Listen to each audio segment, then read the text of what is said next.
naman isang panibagong araw, panibagong misyon ng ating paglingap. Maraming salamat sa mga kaponi sponsors natin sa inyong patuloy na suporta.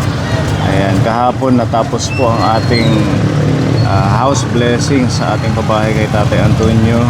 And maraming salamat muli sa mga sponsors natin na nagtulong-tulong para mabuo yung bahay, mga nagbigay ng love gift sa kanya, ayuda. At ayan yung request ni Tatay, last na request niya daw yung eyeglass kasi nagpa-check up siya dito sa Borongan. Kailangan malagyan siya ng eyeglass para mas okay yung paningin niya. Hopefully makapag-provide ho tayo ng fund para sa eye care ni Tatay. Ayan, panibagong accomplishment ng ating first pabahay of the year ang ating nagawa. Maraming salamat sa inyo. Ayan. Magandang araw po. Si Tita G may pinapabigay na 500, si Tita Bebelin 500, si Tita Izzy 500, at saka si Tita M ng Japan 500. So 2,000 to Pepa. Thank you po Tita Easy, tsaka Tita Bebelin, Tita G, Tita M, sa binigay niyo pong blessing sa akin. God bless po. Lagi po kayo mag-ingat. At thank you din po sir. Okay, ayan. Maraming salamat po sa ating mga kapone sponsors. Ayan, diretso na tayo.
Yes!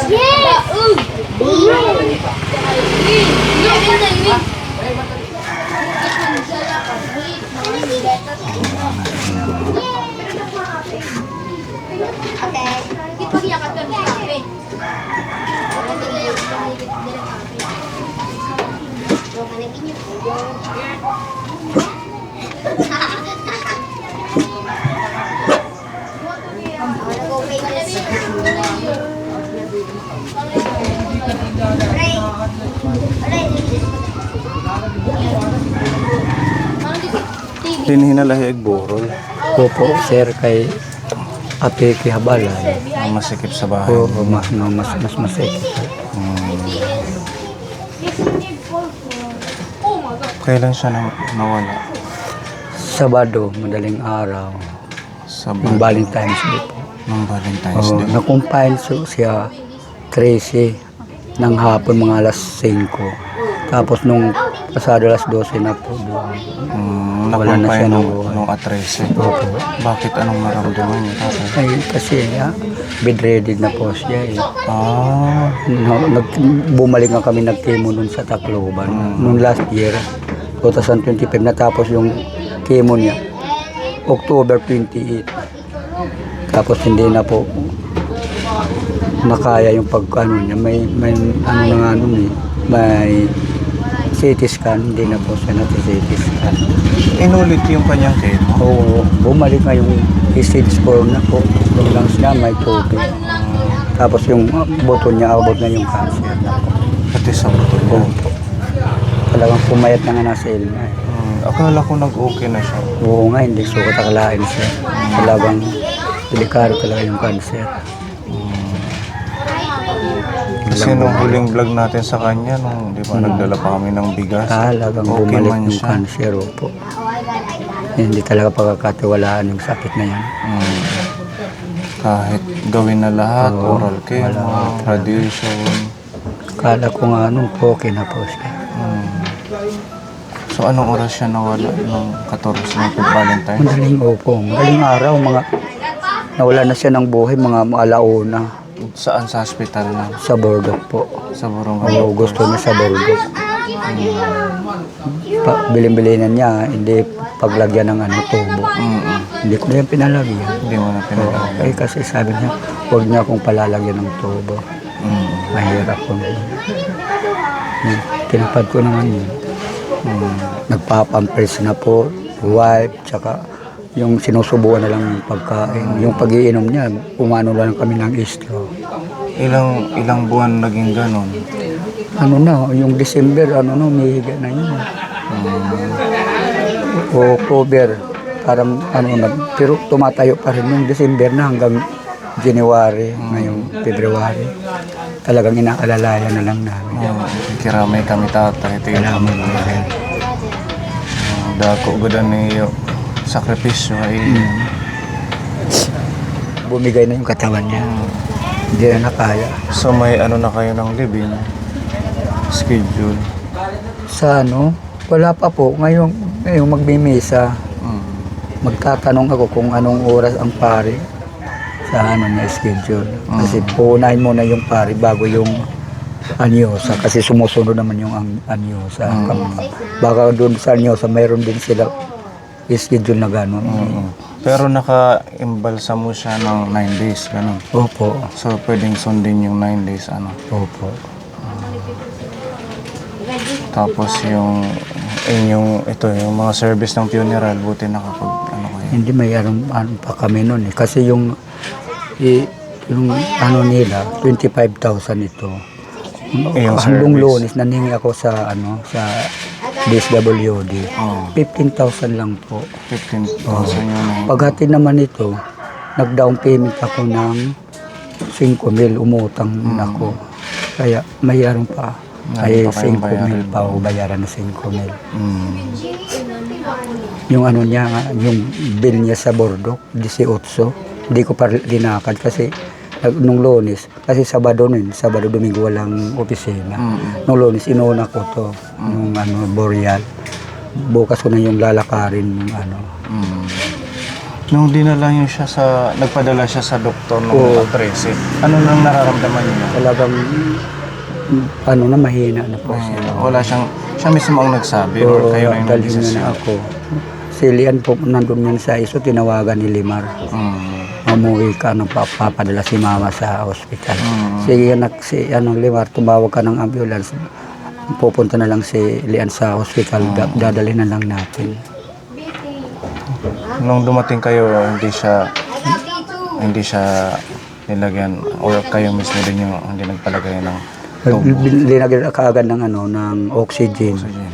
Tapos nangingitim nga yung mga kamay niya, kulang na po ng hangin. Pag pumunta na kami sa Bordok, kumabot na, linagyan sa ng oxygen, nawala yung niya, yung pangingitim. Tapos inobserbahan muna. Tapos binigyan siya ng reliever na liquid at saka oxkuan o dextrose. Hindi nga ako makapaniwalang dinala dito, parang tumanda yung niya, pagtingin ko sa kanya. Kasi kinapalan yung niya. Mukha yung ng pagbalsam. Yung kanyang dito, yung naoperahan, Parang bumalik yung bukol nga eh. Bumalik. Hindi nga na pabili na hindi pwede natin si PR kasi yung bukol. Matatamaan.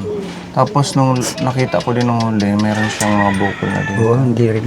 Yun na nga sir, hindi na natanggalin kasi talagang na yung cancer niya. So 2025, pa kayo, nagpa-chemotherapy? Oo, bumalik ako noon. 6 cycle noon eh.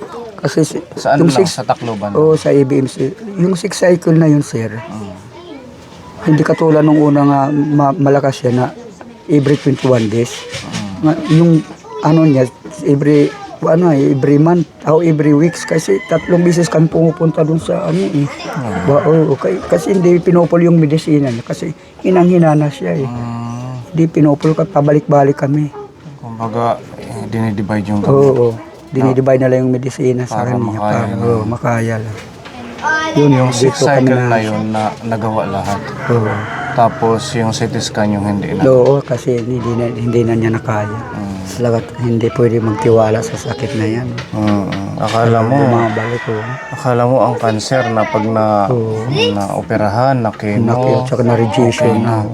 Ganyan din yung ano namin, yung pamangkin, di ba? May ano siya, may bone cancer. Dito sa tuhod, inopera. Pinutol yung isang paa. So after a year, okay siya, maganda yung katawan Oo, niya. yun naman. Inano pa namin ng artificial na paa. Oo, artificial yun. 1 taon lang. The next year, Bumalik din. bumalik, namatay siya. Parehas din yung kay Ilma talaga, sir. Kahit- Hindi nga sinabi ko hindi talaga pagkakatiwala nitong sakit. Kahit mag-ano ka ng mga chemo, Oo, talagang pag dinampuan ng cancer. kasi, kasi sir, wala na siyang medisina noon. Yung ano na lang binibili ko, yung sakit, tramadol. Nag-ano na lang ako, nag-herbal. Atong isang malunggay, tapos Mga ganun.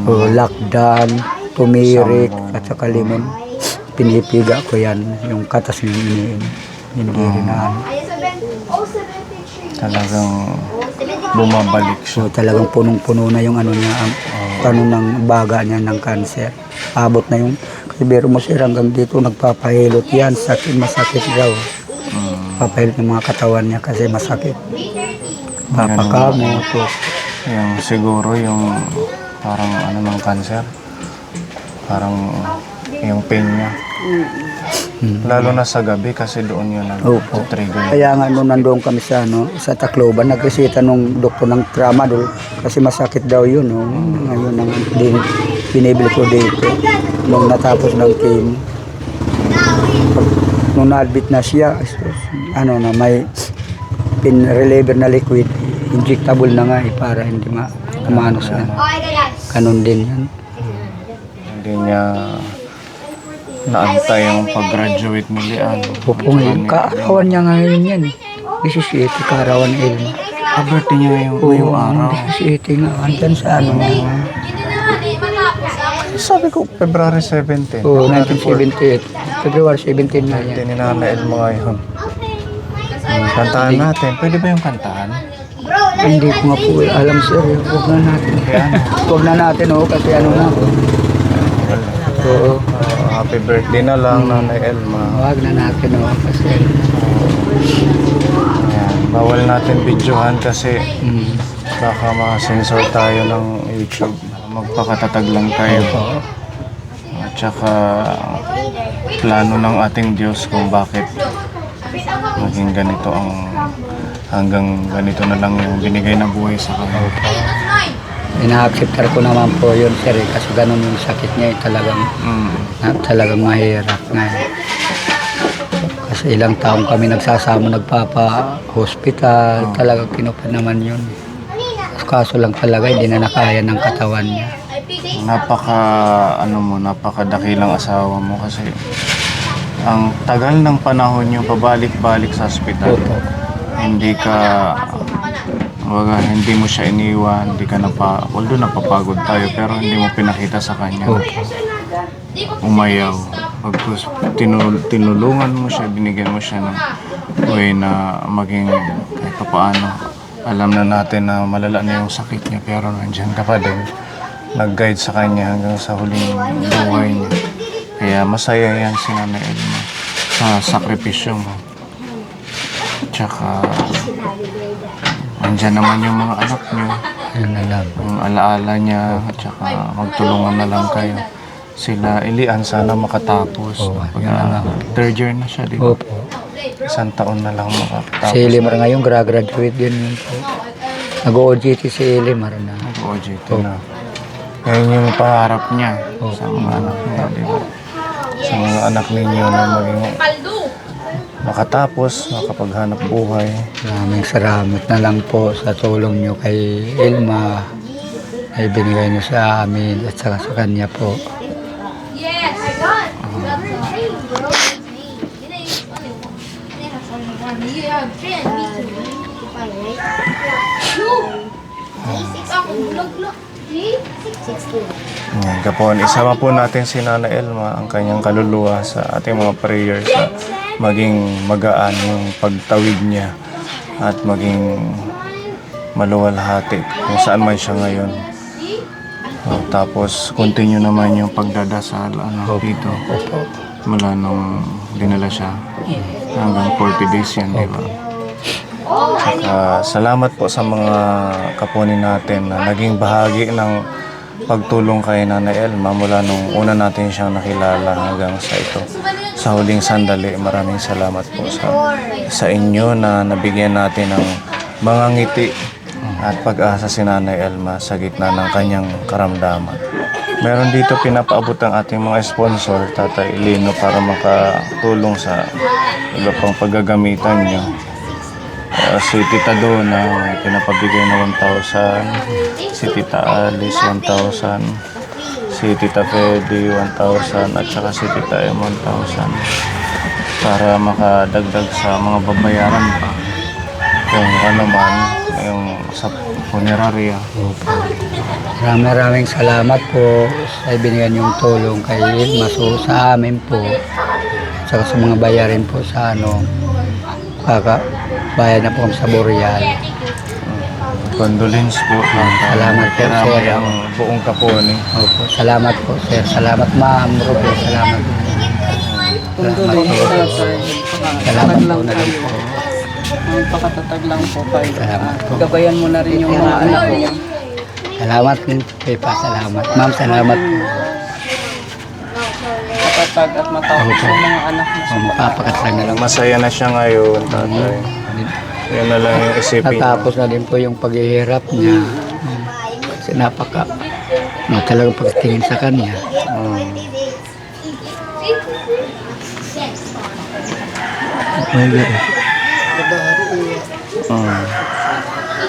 Diba sa picture niya, Nalalian, condolence, wala na yung nanay, nakikiramay kami, ito yung pamilya.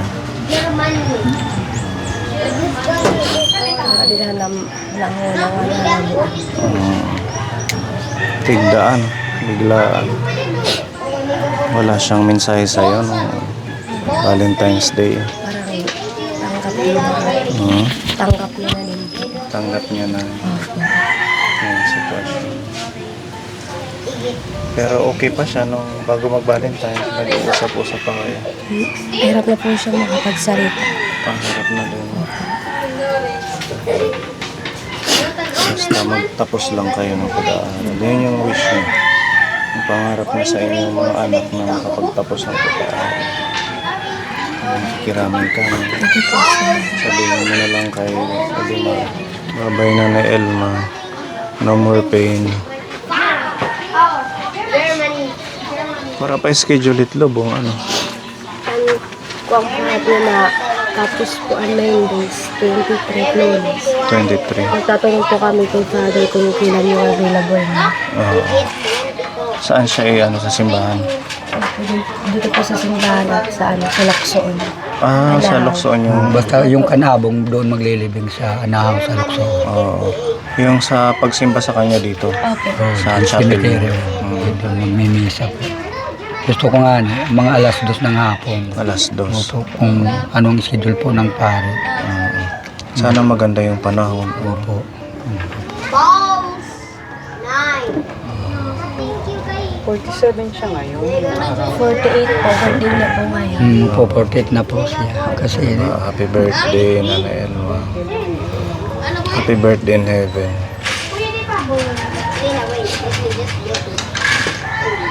Nagkuura-ura na ngayon iyakan, sir.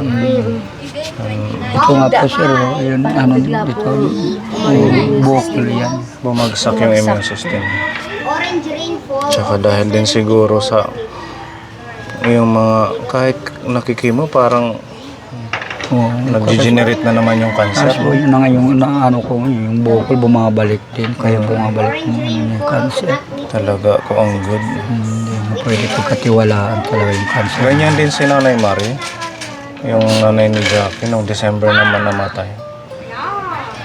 Siya naman hindi siya nag-chemo pero More on natural, ano siya. Ngayon po, nung hindi na po, pupunta si mama sa Tacloban. Herbal na lang po yung Herbal nagsusunod na sa lang. Tapos yung ano nga, last 25 years, 25, October 20 natapos yung chemo, nag-herbal na lang kami, sinasabi ko na malunggay, lakdan, turmeric at saka limon. Guyabano. Isang kilong, biro mo na, namano ako nangunga ng isang kilong dahon na lakdan, isang kilong malunggay, at saka kalahating turmeric, at saka kalahating limon, dinidikdik yan. Yung piga, ayun, pinainom. Talagang hindi na na-prevent. ano rin sabi ni mama, gusto ko pang gumaling, mabuhay. Sabi niya yung katawan ko lang yung parang bibigay na. Kuan na talaga. Tubtob na lahiya, dida. Gina sa amin ora-ora sir, yan agad sakit. Kaya nung dumaho na talaga yung ano niya, katawan. So, Hindi na nakaya. Lalo na pag sinusubukan na ng pagkain, talagang kung ayaw niya, hindi na talaga kakain. talagang Pero babagsak may yung lugaw na katawan. lang, lugaw na. Pag Tapos, iinom, ini-istro na lang. syempre yung ano pa niya. Kakaawa nga tingnan sir. Orange rainfall at the mountain. Yung kanyang mga medisina. Tapos, walang laman yung tiyan. Di ba?